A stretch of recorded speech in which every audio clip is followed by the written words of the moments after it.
Friends, आज हम इस वीडियो में बात करेंगे एलआईसी के single premium endowment plan number 917 के संबंध में। यह एक एंडोमेंट पॉलिसी है और नॉन यूलिप प्लान है, यानी कि इस पॉलिसी में शेयर मार्केट में होने वाले किसी भी उतार चढ़ाव का कोई डर नहीं होता और यह एक सिंगल प्रीमियम पॉलिसी है। इसका मतलब हम कह सकते हैं कि यह आपकी बैंक एफडी के समान पॉलिसी है जिसमें आपको इंश्योरेंस फ्री मिल जाता है। सो हेलो एंड नमस्ते फ्रेंड्स, मैं मनोज कुमार यादव, एक फाइनेंशियल डॉक्टर। हमारे YouTube channel money manager Manoj पर आपका हार्दिक स्वागत है। तो आइए अब हम बात करते हैं इस पॉलिसी के एलिजिबिलिटी कंडीशन और अदर रेस्ट्रिक्शंस की। सबसे पहले इस पॉलिसी को लेने के लिए मिनिमम एज एट एंट्री, यानी कि इस पॉलिसी को कोई भी ऐसा बच्चा जिसकी उम्र कम से कम 90 दिन पूर्ण हो चुकी है उसके नाम पर पॉलिसी ली जा सकती है। मैक्सिमम एज एट एंट्री 65 साल। मिनिमम एज एट मैच्योरिटी, यानी कि मैच्योरिटी के समय पे बीमा धारक की उम्र कम से कम 18 वर्ष पूर्ण होनी आवश्यक है। मैक्सिमम एज एट मैच्योरिटी 75 साल। मिनिमम पॉलिसी टर्म 10 साल है और मैक्सिमम पॉलिसी टर्म इसमें 25 साल है। तो यहाँ यह ध्यान देने योग्य है कि जैसे इसमें मैक्सिमम एज एट एंट्री 65 साल है, तो यदि 65 साल का कोई व्यक्ति यह पॉलिसी लेता है तो उसको अधिकतम 10 साल के लिए ही यह पॉलिसी दी जा सकती है। मिनिमम सम एश्योर्ड 50,000 रुपये और मैक्सिमम सम एश्योर्ड उसकी कोई भी लिमिट नहीं है। ये आपकी आय के ऊपर निर्भर करेगा और एलआईसी के अंडर राइटिंग गाइडलाइंस के अनुसार किसी भी व्यक्ति को किसी भी सीमा तक यह पॉलिसी दी जा सकती है। तो यहाँ भी जैसा मिनिमम सम एश्योर्ड 50,000 रुपये है, तो इसका मतलब यह नहीं है कि आपको ये पॉलिसी लेने के लिए कम से कम 50,000 रुपये जमा करना पड़ेगा।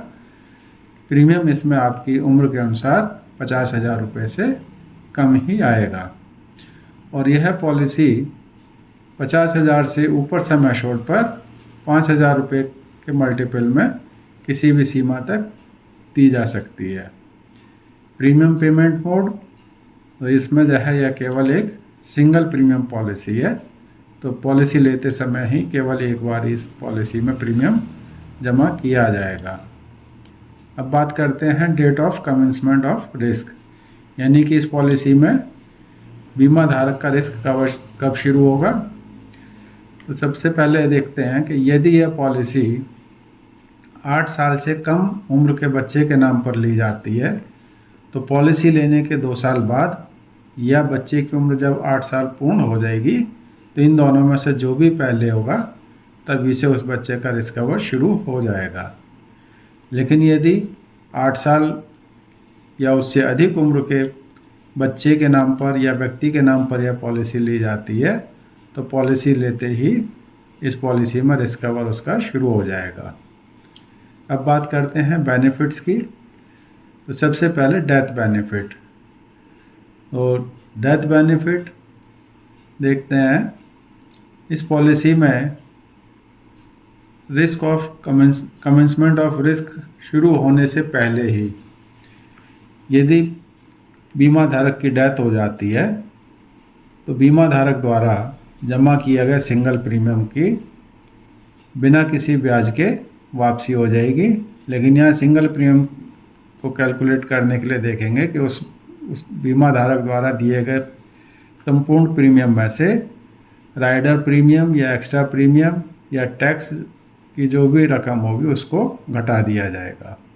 सेकंड आ जाता है on death during the policy term after the date of commencement of risk, यानी कि जब किसी भी व्यक्ति का या बच्चे का रिस्क कवर शुरू हो चुका है उसके बाद में यदि डेथ होती है तो सम एश्योर्ड ऑन डेथ का भुगतान सिंपल रिवर्सनरी बोनस और फाइनल एडिशनल बोनस के साथ में बीमा धारक के नॉमिनी को एलआईसी द्वारा किया जाएगा। और यहाँ सम एश्योर्ड ऑन डेथ से मतलब है बेसिक सम एश्योर्ड या बीमा धारक द्वारा जमा किए गए प्रीमियम का कम से कम 1.25 गुना। इन दोनों में से जो भी रकम अधिक होगी उसका भुगतान किया जाएगा। दूसरा आ जाता है मैच्योरिटी बेनिफिट, यानी कि मैच्योरिटी के समय पे बीमा धारक को इस पॉलिसी में बेसिक सम एश्योर्ड का भुगतान सिंपल रिवर्सनरी बोनस और फाइनल एडिशनल बोनस के साथ में किया जाता है। बात करते हैं पार्टिसिपेशन इन प्रॉफिट्स, यानी कि जैसा हमने बताया था कि यह पॉलिसी यूलिप प्लान नहीं है, तो यह पॉलिसी LIC को होने वाले लाभ में शामिल होती है और उसी से बीमा धारक को बोनस का भुगतान और फाइनल एडिशनल बोनस का भुगतान किया जाता है। तो आइए अब इस पॉलिसी को हम कुछ एग्जाम्पल के माध्यम से भी समझ लेते हैं। सबसे पहले लेते हैं एक एग्जाम्पल, और यहाँ मैच्योरिटी बीमा धारक को दी गई है। तो यहाँ लिया गया है कि बीमा पॉलिसी लेते समय व्यक्ति की आयु 30 वर्ष और उसने 10 लाख रुपए सम एश्योर्ड की पॉलिसी ली है। पॉलिसी की टर्म उसने 25 साल ली है। तो इस दशा में उस व्यक्ति का बेसिक प्रीमियम 4,40,900 और इस पर 4.5% की दर से 19,840 रुपये GST हो जाएगा, यानी कि बीमा धारक द्वारा पॉलिसी लेते समय कुल प्रीमियम 4,60,740 रुपये का भुगतान किया जाएगा। और जब पॉलिसी लेने के 25 साल बाद, यानी कि बीमा धारक की आयु जब 55 वर्ष पूर्ण हो जाएगी, तो उसको लगभग 26,50,000 रुपये का भुगतान मैच्योरिटी के रूप में LIC के द्वारा किया जाएगा।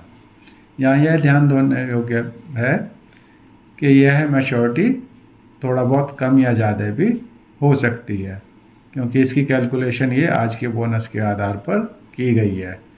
अब इसकी कैलकुलेशन को हम देखते हैं। तो मैच्योरिटी पर जो बीमा धारक को मिलेगा, बेसिक सम एश्योर्ड का 10 लाख रुपए, सिंपल रिवर्सनरी बोनस का 12 लाख रुपए उसका हो जाता है आज के बोनस के हिसाब से, और फाइनल एडिशनल बोनस 4.5 लाख रुपए। तो इस तरह से उसकी मैच्योरिटी 26.5 लाख रुपए आज के हिसाब से बन जाती है। आइए अब हम इसको जो है देखते हैं एक दूसरे एग्जाम्पल में, और यहाँ यह लिया गया है कि पॉलिसी लेने के 10 साल बाद यदि बीमा धारक की डेथ हो जाती है तो उस दशा में उसके नॉमिनी को क्या मिलेगा। तो यहाँ भी पॉलिसी लेते समय बीमा धारक की आयु 30 वर्ष मानी गई है और बीमा धारक द्वारा 10 लाख रुपए का बीमा लिया गया है। पॉलिसी टर्म 25 साल और बीमा धारक द्वारा विद GST 4,60,740 रुपये का भुगतान किया गया है। तो यहाँ हम देखेंगे कि पॉलिसी धारक की मृत्यु पॉलिसी लेने के 10 साल बाद हो जाती है, तो इस दशा में मैच्योरिटी तो उसको या उसके परिवार को नहीं मिलेगी और 10 साल बाद उसके परिवार को डेथ क्लेम के रूप में 15,28,000 रुपये का भुगतान किया जाएगा यदि बीमा धारक की डेथ नेचुरल होती है।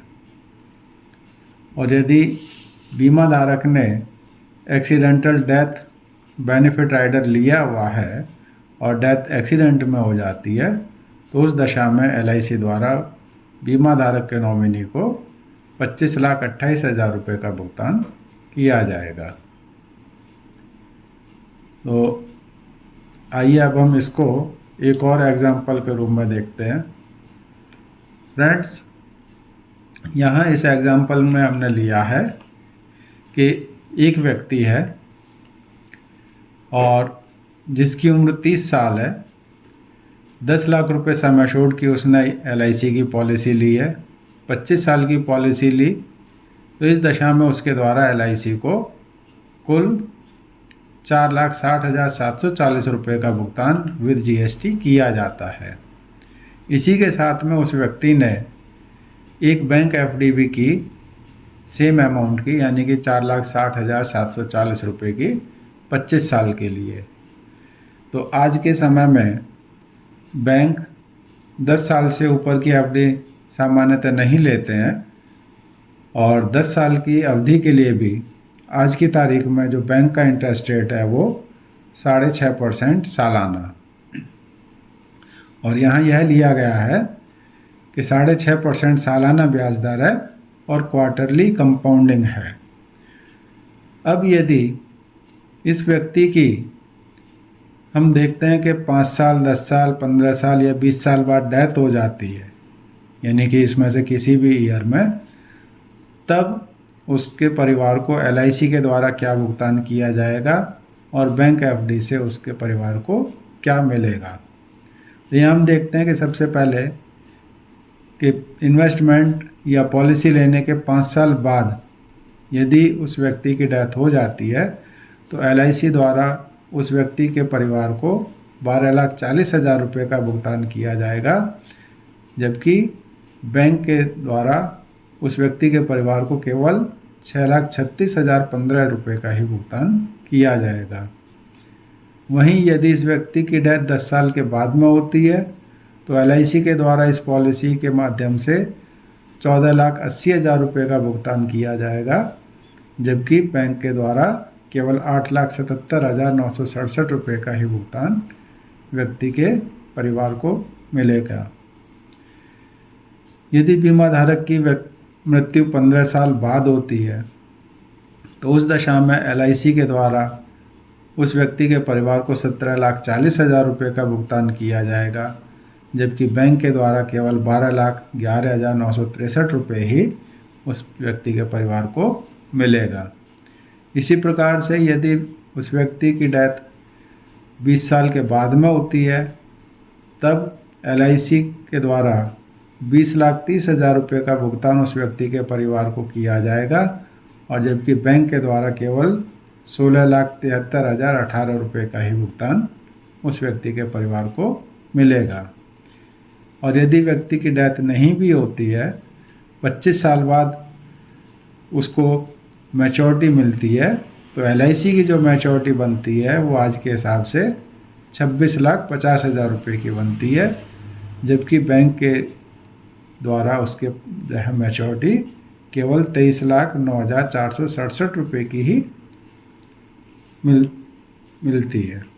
तो इस प्रकार से साथियों यह एक बहुत ही शानदार पॉलिसी है और बैंक की FD से कई गुना बेटर है, क्योंकि यहाँ बैंक से ज़्यादा आपको इसमें ब्याज दर मिल रही है। इसी के साथ में 25 साल का समय एक बहुत लंबा समय होता है। इस अवधि में यदि बीमा धारक के साथ में कभी भी कोई दुर्घटना हो जाती है तो उस दशा में भी उसके परिवार को बैंक से ज़्यादा रिटर्न इस पॉलिसी से मिल जाता है। आइए अब हम इस पॉलिसी के अन्य ऑप्शंस की भी बात करते हैं। सबसे पहले राइडर बेनिफिट, यानी कि इस पॉलिसी में बीमा धारक को 2 राइडर उपलब्ध हैं। एक accidental death and disability benefit rider और दूसरा न्यू टर्म एश्योरेंस राइडर। तो ये दोनों ही राइडर पॉलिसी लेते समय ही बीमा धारक द्वारा लिए जा सकते हैं।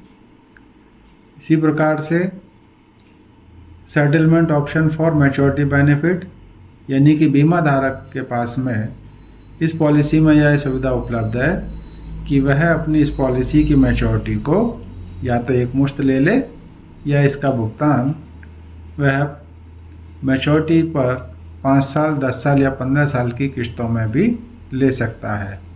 और इस ऑप्शन का उपयोग वह इस पॉलिसी की मैच्योरिटी की तिथि से कम 3 महीने पहले ले सकता है।